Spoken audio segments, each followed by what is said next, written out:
Alright, we gotta get into character for it. We gotta get the right voice for it. Alright. Whether you are new to hunt or a veteran, you can always learn something new. This video will be a comprehensive guide to traps. Now what are traps? They're primarily a tool slide item you can use and one consumable item you can bring into your games. Now, starting off with my favorite trap, the bear trap. Now bear traps received a major damage reduction. Before, 2 traps was enough to down a hunter. Now you need to use all 3. But traps also received a major boon, with the ability to pick up placed traps and add them back to your inventory. This is ideal with bear traps, as you can take a world spawn bear trap, add it to your inventory. This will change their color as well, making them harder to spot and giving you a near limitless supply. Unlike other traps, you can only restock from the toolbox. Bear traps will not be triggered by a door opening or closing over it, no matter the door's clearance. Traps are ideal for zone control and area denial, but bear traps are the best at this, as unlike a wire trap, you cannot jump over a bear trap unless it was from a previously elevated position. While not ideal, if you are in a pinch, a single heavy strike to a hunter's head can down them.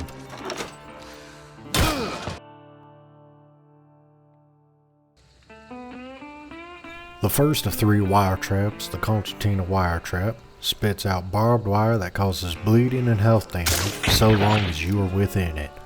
The Conq creates a random area of wire each time.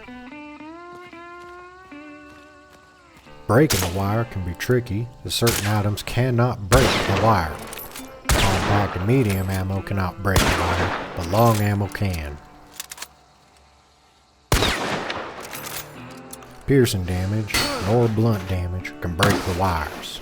You can break the wire by walking through it, or using any slashing type attack such as that with the cavalry sword or katana. The shovel's heavy attack counts as blunt damage and cannot break wire. Its light attack counts as slashing and can. Explosives can very much clear wire, as can a stalker beetle specifically.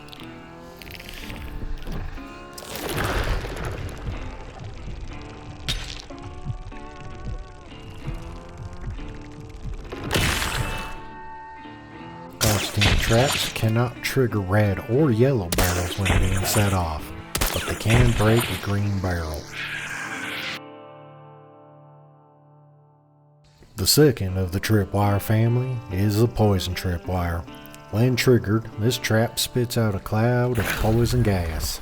This becomes useful as when a hunter is poisoned, their audio becomes heavily distorted and they are unable to heal while under the effect. While in the poison cloud, your hunter takes massive amounts of tick damage and can be very quickly down. The poison tripwire trap cannot trigger red, yellow, or green barrels. Now, what is a death trap? Well, it's as the name implies. This is any trap set up to down a hunter. In this example, the death trap is a concertina and poison tripwire setup. When triggered, the wire will slow your hunter down and hold them long enough for the poison cloud to finish you off. This combo is what makes it the most common and reliable trap to down a hunter. Now for the final trap in the tripwire family, the alert tripwire. When triggered, this trap launches a flare and emits a loud noise for all the world to see and hear. This trap, when triggered, does 25 points of damage and can instantly burn off a small bar or charcoal damage half a big bar while igniting the hunter on fire. This trap can set off all 4 types of barrels. An alert trap set on a red barrel can be a death trap. An alert on a yellow barrel can cause massive amounts of fire damage, and if the hunter is low enough, it can also be a death trap. They can also set off a green barrel. But wait, you said 4. I only seen 3 barrels in all the other traps. Well, thanks to this new update, we've been given the baby barrel, or emotional support barrel. An alert trap can set off this small barrel, making it a quick and portable death trap. You may also use an alert trap to set downed enemy hunters on fire.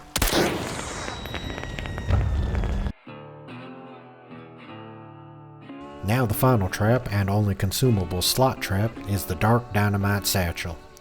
This trap has the same explosion radius and damage as a large dynamite bundle, with the ability to be placed on nearly every surface. This allows you to pre-place this item on doors and push points and detonate it manually with Darksight.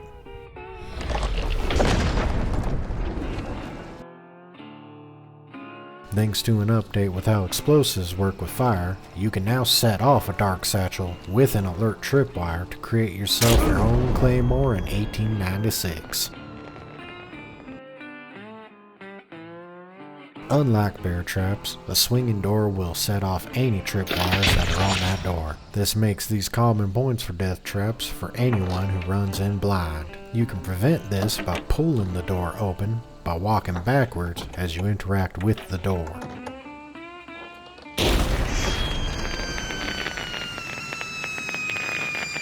Now in Hunt, there are terrain features that sit higher than the base floor of the game. These spots are ideal for concealing traps and making them more viable to the unsuspecting.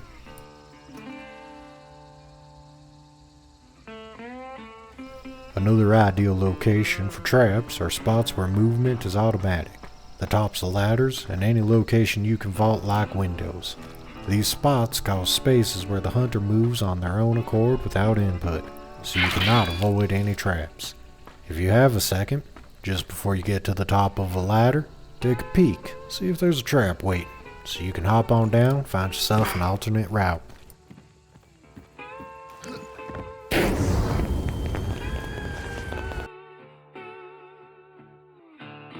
There are currently 3 traits that work with traps directly and 1 indirectly, those being Poacher, Vigilant, Frontiersman, and Pain Sense. Starting off with Poacher, this trait allows you to place and disarm traps quieter than you normally would.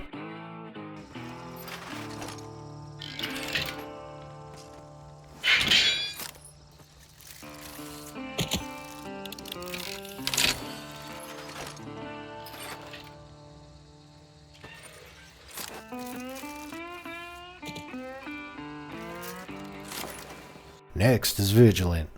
This allows you to see any traps set by you, your team, and enemies. It'll also show you what type of wire trap you're looking at. You can also see any traps through the eyes of your beetle.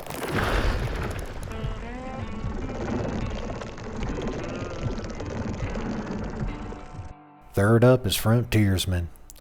This perk gets you an extra use out of your tools. That means extra traps you get to use and abuse. Finally is Pain Sense, and while not trap related directly, it allows you to see any hunter that is bleeding, poisoned, or burning, and given your traps will certainly do one of these things, it'll give you some legal wall hacks. And now that you've finished this comprehensive guide, get on out there in the bayou, set some traps, and watch where you step.